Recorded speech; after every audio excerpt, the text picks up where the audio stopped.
Alright, today in class we talked about absolute value functions and their graphs. So on these first problems, you're going to tell whether the graph opens up or down. You're going to identify the vertex, and then you're going to say whether it's wider, narrower, or the same as the parent function. So on this first one, you're going to look at a, which is 2. That's a positive number, so this opens up. Then you want to look for h and k for the vertex. There is no h, so h is 0, and k is 4. So the vertex is 0, 4. And then the last question says, is it wider, narrower, or the same as the parent function? So you need to look at your a, which is 2. 2 is bigger than 1. So this one is going to be narrower.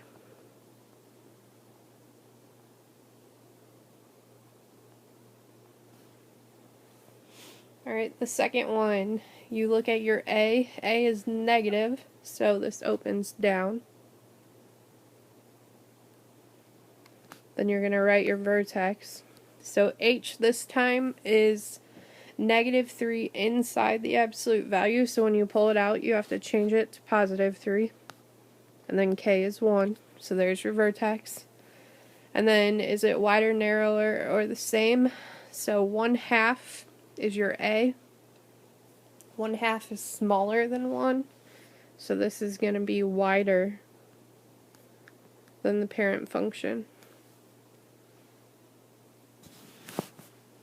The next question asks you to graph this function. So the first thing you're going to do is you're going to go ahead and you're going to write down what a equals. So when there's nothing in front of the absolute value, you have to know that there's an understood 1 there. So a is 1/1. There isn't an h, so that's 0, and k is 2.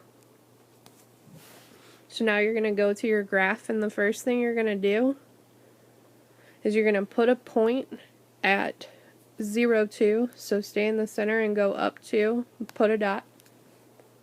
And then you're going to use your slope, which is your a, and you're going to go up 1, to the right 1, and up 1, to the left 1. And then you're just going to connect.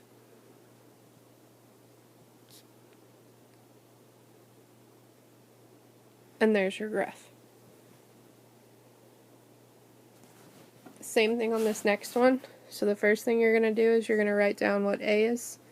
In this case, a is -2, which tells you that your graph goes down, so make sure when you do this that your graph flips over. So it's -2/1 to make it a slope. Then you're going to look at h. Inside the absolute value it's 1, so when you pull it out you have to change the sign, so it's -1. And then k is 3. So we're going to put our dot at -1, 3. So go left 1, up 3. And then you're going to use your slope. So you're going to go down 2 to the right 1, and then down 2 to the left 1 to make it a V. Then you're just going to connect and put arrows on the end. And that's your graph. This next one, a is 1/3.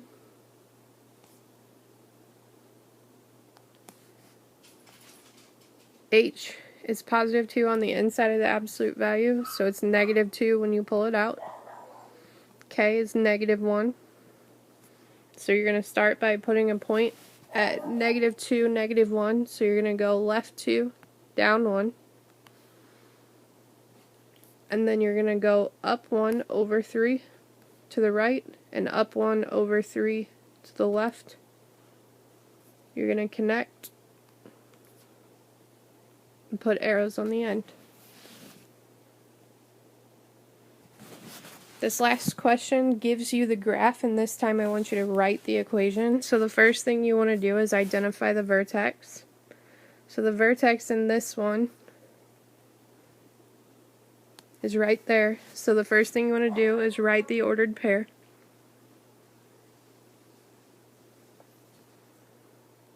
Which is -4, +4. The next thing you want to do is identify your slope. which is down 1 to the right 2 and down 1 to the left 2. So that's going to be negative 1 over 2.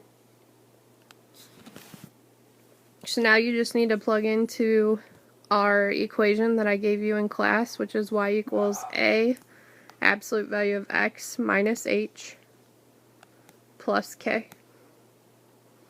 So we know a is negative 1/2. And then we have x.